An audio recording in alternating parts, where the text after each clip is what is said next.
Well, g'day Darksiders. It's a glorious day out here today, and I'm not out fishing,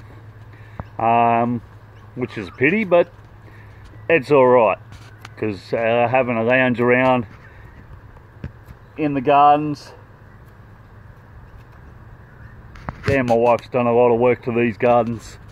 But I thought today that I would give you a run through on my kayak and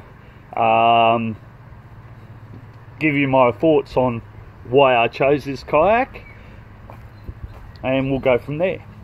So let me introduce you to my Malibu Xfactor. This kayak's made by Malibu Kayaks, and it's the Xfactor, which is the biggest kayak that Malibu make, along with the Stealth 14. Stealth 14 is exactly the same dimensions, just different setup on its hatches.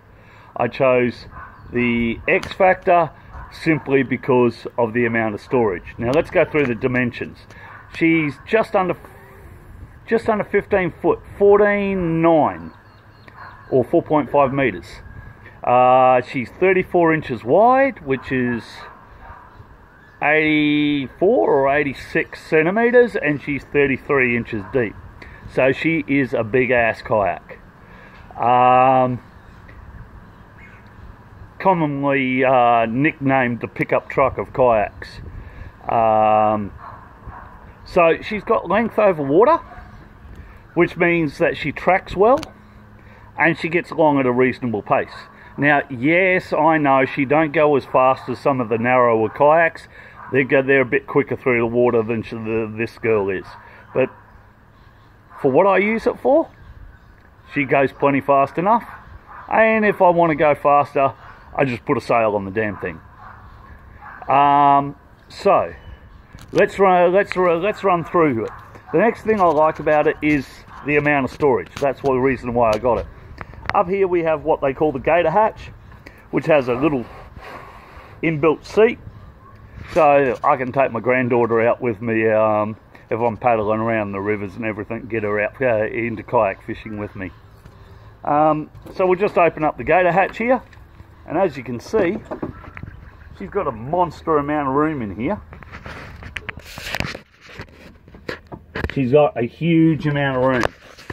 Now that's great for throwing your big fish in, or if you like me, throwing camping gear in there. I can fit the sleeping bags, tents, chairs and everything like that. Basically I can fit everything for 2 or 3 day camping with my wife and my daughter into my kayak, not a problem. So the next hatch we've got is one of our center hatches here. This obviously comes with the inbuilt. Just take that out, and as you can see, you use it either as your dry storage, or if you plumb it up, it's an inbuilt bait tank. I use it for dry storage. If I'm going to use it as a bait tank, I can put a little aerator in there to keep the water running around, not a problem. So then we have the next hatch here, which is directly into the kayak as well. Now this is what I call my ready tackle hatch. I keep quick changes of tackle that so I can just clip on and off, and a few other little odds and ends, phone, smokes, friggin' food, and obviously when you take it out, you got direct access into the side of the kayak.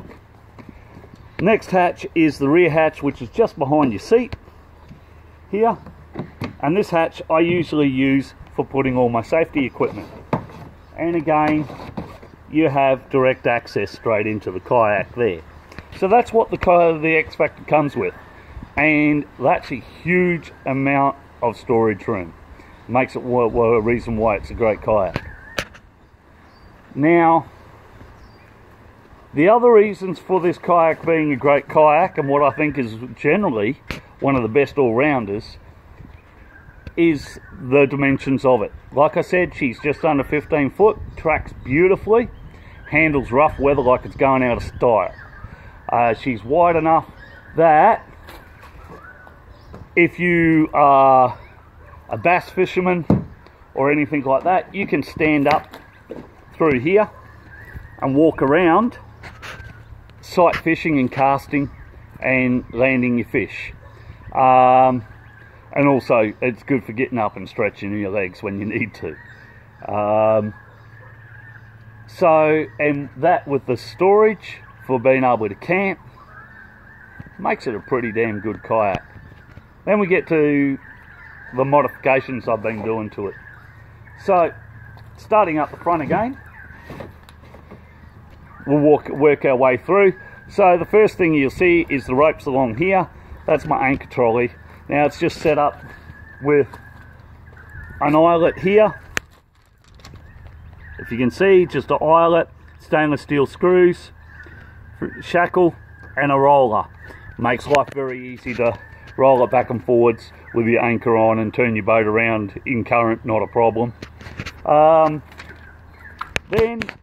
I've put in a GoPro mount so that I can put a GoPro on there and start filming on the kayak and start to try and get a little bit more professional. Obviously then you can see I've got Railblazer starports both on this side and this side, and one over on the outside here. Now this one here I use for putting a GoPro on for underwater shots and things like that, and I can swap my rod holder from left to right, not a problem. Then obviously you've seen the fish finder GPS, that's just mounted on there, and I've run the wires back through here and drilled a hole in here and then pop the cap on and put a bit of silicone in it to make it waterproof.